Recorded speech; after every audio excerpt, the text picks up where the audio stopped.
Southeast Radio's Business Matters with Karl Fitzpatrick. Well, since the banking crisis at the end of the noughties, the Irish banking landscape has undergone substantial changes. More recently, new players such as Revolut, Bunk, N26 and Monzo plan to shake up the market, but do digital banking operators pose a real threat to the pillar banks? Well, leading banking analyst John Cronin from Seapoint Insights joins us now to look at the current competitiveness of the Irish banking industry. John, you're a former banking analyst with Goodbody and you recently set up an independent consultancy business called Seapoint Insights. So start by providing us with an overview of your own career. Good morning, Karl. Good to speak with you.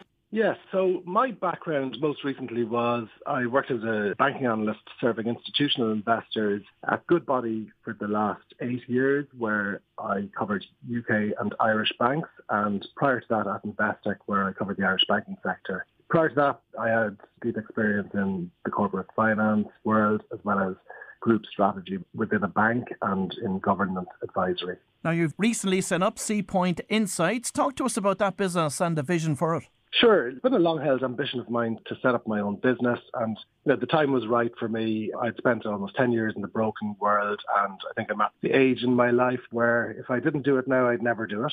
And Seapoint Insights, it's an independent research consultancy, really only started in the last month and kicked off with a newsletter called Financials Unshackled on Substack, where I write extensively about banking development globally, but with a particular focus on the UK and Ireland. John, the reason I've asked you to join us on this morning's show is to discuss the Irish banking landscape. What was the shape of the Irish banking market prior to the global financial crisis? Yeah, it was a very competitive market backdrop, as we know, for many years. So you had the incumbents, AIB, Bank of Ireland and Irish Life and Permanent, who were very active in the market. We go back to the pre-financial crisis era. Ulster Bank were also a strong force, particularly in business banking, but also were in expansion mode south of the border. Anglo-Irish Bank, a well-known lender in the market, were highly active, as were some others, including Irish Nationwide, EBS, the Building Society, which is now owned by AIB, and HBOS, which came in and acquired ESB's 54-strong retail network back in 2005. Now, we all know where that led to. There was runaway lending in the market effectively at ill-disciplined pricing at a time of much less regulation, and since then the landscape has evolved substantially. So following the banking crisis, how did that landscape evolve? Well, we had the bailout, so the government injected 64 billion into the sector, essentially taking majority ownership of AIB and Irish Life and Permanent, with a significant minority stake in Bank of Ireland. It also, took control of Anglo-Irish Bank effectively. Other events happened over the following years when Anglo-Irish Bank was essentially liquidated. Irish Nationwide effectively ceased to operate. HBOS, the UK lender, which was acquired by Lloyds in response to the financial crisis, exited the market. We had EBS acquired by AIB, and then Irish Life and Permanent was split up, with the life business going to, it was sold to Great West Lifeco in a 1.3 billion transaction in 2013. So effectively what you had left was a much slimmed down sector, but until recently still quite competitive, with AIB, Bank of Ireland, PTSB, Ulster Bank and KBC Bank Ireland, which really only entered the market in significant terms in the early to middle part of the last decade. Those were the key operators in the market until quite recently. And of course, we've seen Ulster Bank and KBC exit the market despite improved profitability. So why did they leave? Yeah, it's a really good question. Look, first of all, if I take KBC, which was the smaller of the two, they never really built enormous share in terms of the lending markets that they serviced in Ireland, most particularly mortgages being their key focus. So there was always a question mark hovering over KBC as to whether or not the Irish business was really core in the context of the wider group. There are various views as to why they actually took the decision to exit, and severe regulatory backdrop is certainly blamed by some as the key underpin for that decision. But it's probably a more complex question in their case, where they hadn't really ever bulked up, so it was, a question mark in any event. On Ulster Bank, I think, look, you kind of have to look at the numbers. NatWest Group, the parent of Ulster Bank, had committed to its shareholders to reduce the excess capital that it was carrying. So repatriating that to shareholders in the form of dividends and buybacks.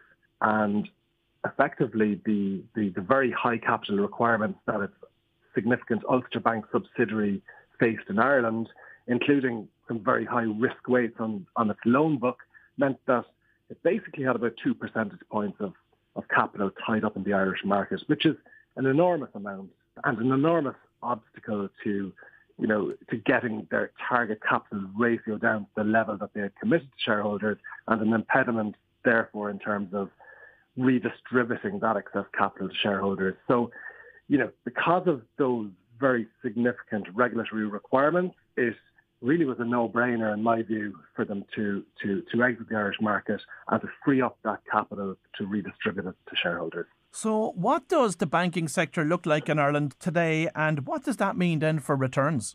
Yeah, it's a very concentrated market now, because we have had the exits of Ulster Bank and KBC, and you really have the three pillar banks, AIB, Bank of Ireland, TCSB, are quite dominant in certain markets now. The mortgage lending market most particularly, where if you look at the flow of lending in the first half of 2024, those three players commanded 91% of mortgage originations in the first half. So, very concentrated, but it's also not without competition. One of those competitors, of course, is the group of non-bank lenders. Are they making much traction in the Irish market? They had been, and I suppose if I call out three in particular, we had Finance Ireland and Dilosk, who had been quite active in the mortgage domain, and then you had Avant Money, which is effectively a bank anyway, because it's owned by Bank Inter of Spain.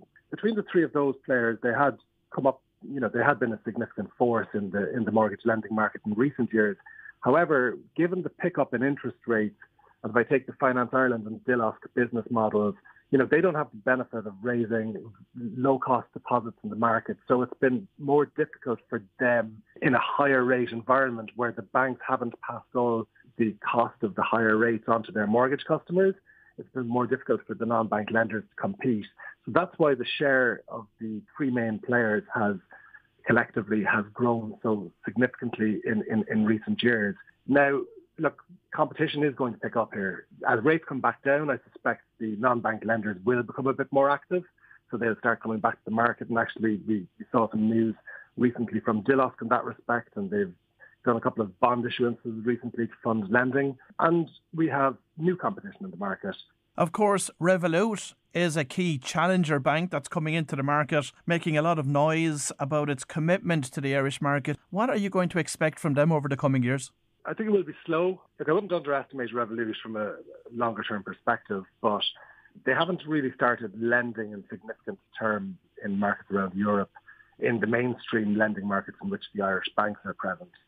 So they've earmarked Q2, if I'm picking it up correctly from press reports, that for the start of their mortgage lending foray in Ireland.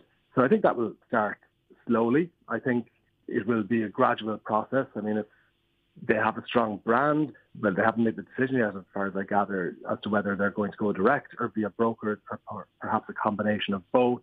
I think it will be a slow burn. I think if you look at the deposit side, they raised 100 million of deposits in 2 weeks after launching a new instant access product at higher rates than the mainstream bank offer. But 100 million in the context of a deposit market, in the context of the overall deposit market, is very, very small. I mean, AIB reported customer deposits of 107 billion at the end of June, just for some context there.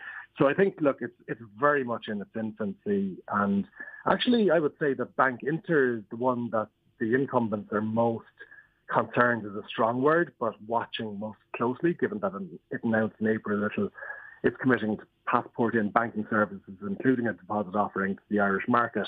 So they're already present here through Avant Money, which has been quite active in recent years. It's ebbed and flowed in terms of its appetite for lending, but it's been quite active in broad terms over recent years in the mortgage lending domain. So I think, look, Bank Inter is an established bank, an established European bank. It will be interesting to see what they start to do, but we haven't really seen anything particularly newsworthy since they made that announcement in April.